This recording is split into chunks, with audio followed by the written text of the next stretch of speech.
Hello, Psychology of Learning students. So this is the second video covering Chapter 5, the second and last video covering Chapter 5.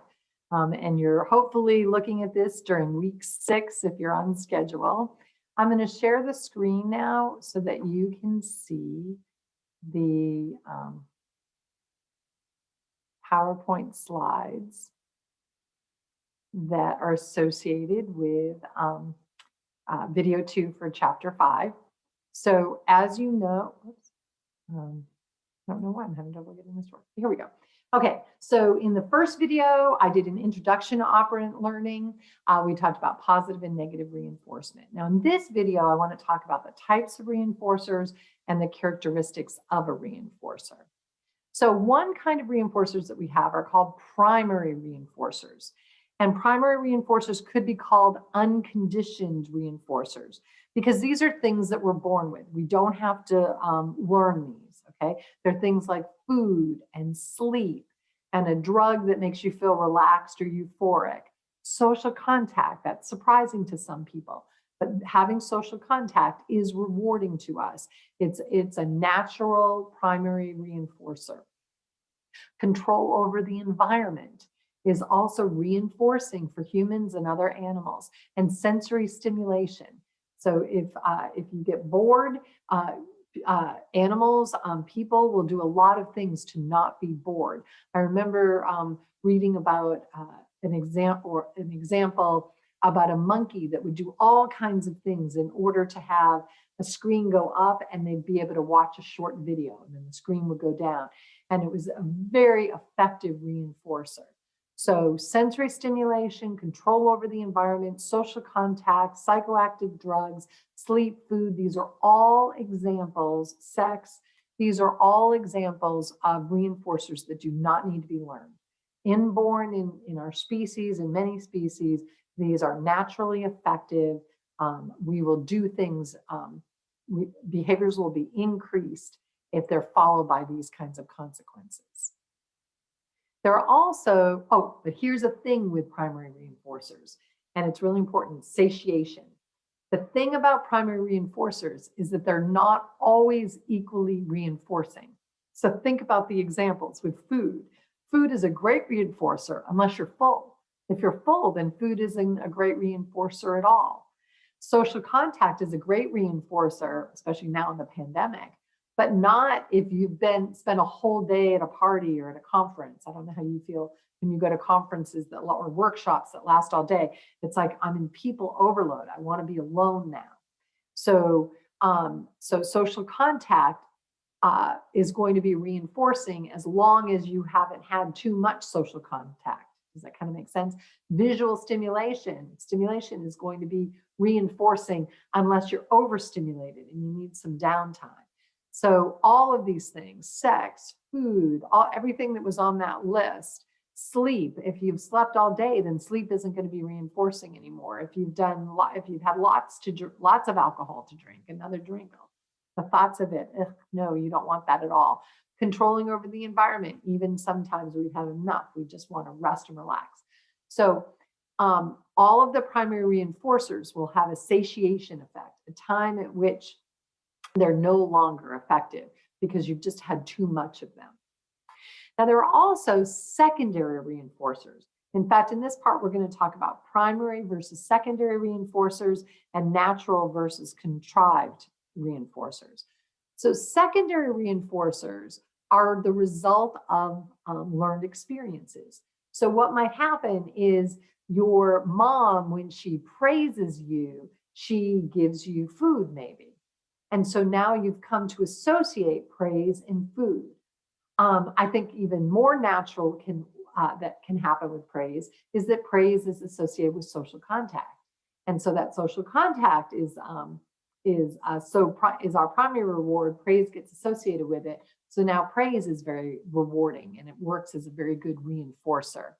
Recognition oftentimes is put together with controlling the environment. And so recognition can become a secondary reinforcer. So, and the secondary reinforcers tend to be weaker than the primary reinforcers, but there's quite a few advantages to them. One of the advantages is that they tend to have their satiation doesn't occur as often with them. So you can hear praise and praise and praise and praise. At a certain point, you'll be satiated, but oftentimes less than with the primary reinforcers. They tend to be more immediate, less disruptive, and easier to administer. So all of these things are advantages over the secondary reinforcers. Now, a secondary reinforcer can be especially powerful if it's associated with lots of different primary reinforcers. I think one of the best examples I have of this is money. So money is associated with food, money is associated with social contact, money is associated with being able to change the environment, with sleep, sex, with a whole bunch of those primary reinforcers. So the more primary reinforcers that are associated with a secondary reinforcer, then the stronger that secondary reinforcer is going to be, and we'll even call it a generalized reinforcer. And those tend to work really well. Okay. Now, so we've distinguished between primary and secondary reinforcers. Now I want to distinguish between natural and contrived reinforcers. So certain reinforcers naturally follow the behavior. There's nothing that needs to happen here. So oftentimes we call them automatic reinforcers. So one example that your book uses is brushing your teeth. After you brush your teeth, you're going to kind of have that good feeling in your mouth, that good breath, just feels good. Nothing had to happen for that. It's the natural consequence. It occurs every time without anyone having to do anything of brushing your teeth. After you exercise, you get the release of those endorphins and you kind of have that good feeling. So that good feeling after exercise, it naturally comes from exercising. We call these automatic reinforcers. The event happens independently of the desire to increase the behavior. No one's trying to manipulate it, you or someone else, by giving you the consequence. The consequence is already there. Contrived reinforcers are events that depend on another person or even yourself to administer the reinforcer. So bribing a child with candy to behave well. It's with the purpose of increasing the behavior, and it's not natural. The person actually has to go out and give, in this case, the child, ooh, that looks good, the strawberry sundae. So this is something that has to occur, that someone has to contrive. Someone actually has to do it. You can do it yourself, like with your behavior modification project. I've now opened up the folder to the behavior modification project. I've put a little video in there. You'll be able to see the rubric that will be used to grade it. You'll be able to read the instructions of it. I suggest you start it around the time that after our second exam. It'll be around spring break. It's due May, I'm sorry, I should know that off the top of my head. It is due May 2nd at 11:59 p.m. But it will take you a minimum of 9 days to do it. So I think it's a good idea to read through it now and really be thinking about the behaviors that you're going to want to increase or decrease, and think about the reinforcers and punishers that you might use to affect your behavior. I think thinking about it as we're going through these chapters could be very helpful to you. So that's why I've made that information available to you starting this week. Okay, so contrived reinforcers, either you or someone else is providing you with consequences, or someone else, in order to increase the behavior. Okay. Now I want to talk about some variables that affect operant conditioning, and we're going to talk about 4 of them. So the first one that I'm going to talk about is contingency. So contingency has to do with the amount of time that the reinforcer and the behavior happen together. In other words, the behavior is followed by the consequence, in this case, the reinforcer. If every time the behavior occurs, the reinforcer occurs, and every time the organism gets this reinforcer, it only happens after that behavior was given. In other words, there's a 1-to-1 relationship or ratio between the behavior and the reinforcer, then we're going to say that that consequence is contingent on the behavior. And that is going to be really important in increasing the strength of that relationship. So reinforcers that are high in contingency, they're only given when the behavior is given, and they always follow the behavior. Those are going to be high in contingency, and they're going to be really strong, great reinforcers. Another one is continuity. Continuity is the gap in time between the behavior and the consequence. And as most of the time, the shorter the gap, the better.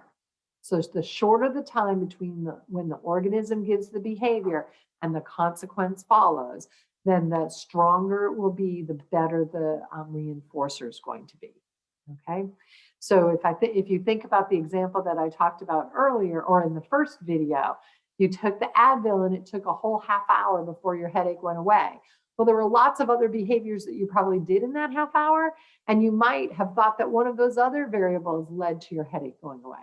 So you can see how the shorter the gap, the better the learning would be that would occur. And here's another example. Imagine you're training your dog to sit by giving him a treat. What happens if he sits and you wait a minute to give him the treat? And you see how it would be better if you gave him the treat almost immediately versus if you had him do something for a little bit.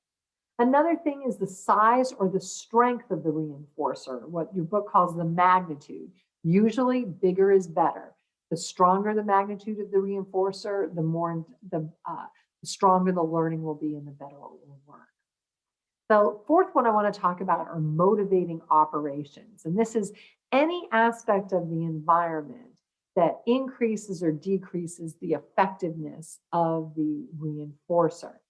So skipping a meal makes food more effective. Dehydration is going to make a drink more effective. Sleep deprivation is going to make the reinforcer of sleeping more effective.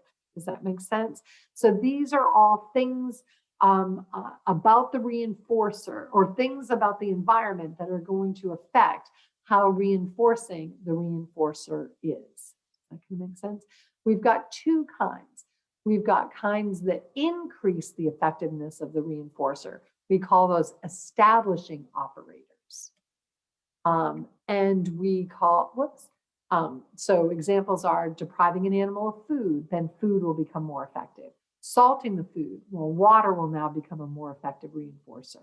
Working hard for a good grade, the grade will be a more effective reinforcer now, if you had to work hard for it than if it was easy. Those are establishing operators that increase the effectiveness of a reinforcer. Abolishing operators decrease the effectiveness of a reinforcer. So if you take a medication and makes food taste bad, well, then the food isn't going to be as good of a reinforcer as it would have been had you not taken that medication.